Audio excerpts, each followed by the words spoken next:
Hello बच्चों, let us look at this question which says the correct statement regarding defects in solid is.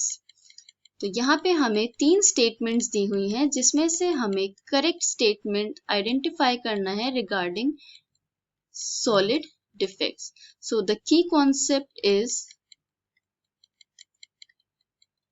defects in solids.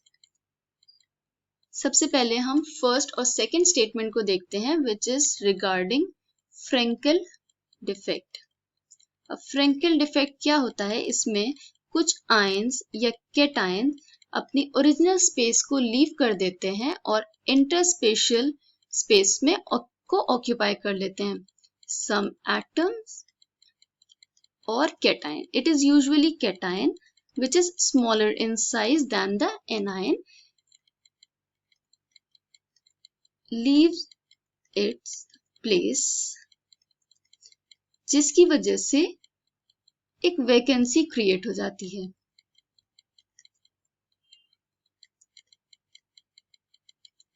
Okay, अब since वो अपनी जो original space है उसको छोड़ के एक इंटरस्टिशियल स्पेस को ऑक्यूपाई कर लेते हैं जिससे एक वैकेंसी क्रिएट हो जाती है. फ्रेंकल डिफेक्ट को हम डिसलोकेशन डिफेक्ट भी कहते हैं. It is also known as dislocation defect. Okay, अब 2 कंडीशंस बहुत इंपॉर्टेंट हैं फ्रेंकल डिफेक्ट की, विच इज जो साइज है, साइज डिफरेंस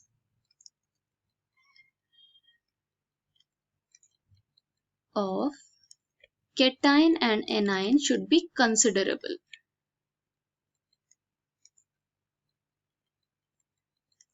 कैटायन और एनायन का साइज में डिफरेंस होना चाहिए तभी फ्रेंकल डिफेक्ट होता है. should be high. Okay, and second, coordination number should be low.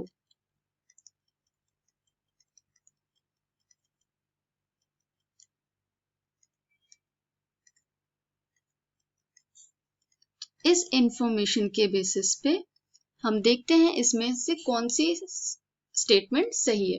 So the first statement, Frenkel defects are usually favoured by a very small difference in size of cation and ion, is the incorrect statement. क्योंकि Frenkel defect की condition ही यही है कि cation and anion का size में difference होना चाहिए. The cation should be of smaller size as compared to anion. Okay, but the second statement which says Frenkel defect is a dislocation defect, ये correct statement है. अब हम third statement को देख लेते हैं, that is trapping of electron in the lattice leads to the formation of F center. अब ये F center क्या है? F center is also known as Farb center. इसमें क्या होता है, जो एनायन वैकेंसी होती है, अगर एनायन अपनी जगह को छोड़ दे जिससे एनायन वैकेंसी क्रिएट हो जाए, that vacancy is filled by और occupied by 2 or more electrons. filled by 1 or more unpaired electrons. Okay, तो जब एक एनायन वैकेंसी अनपेयर्ड इलेक्ट्रॉन से फिल होती है उसको हम F सेंटर कहते हैं. So this statement is correct that trapping of an electron in the lattice leads to the formation of F centre. जब ऐसा होता है तो F सेंटर इज क्रिएटेड या is formed. Okay, so based on this information, we can say both the statements second and third are correct. I hope you understood this concept. Thank you.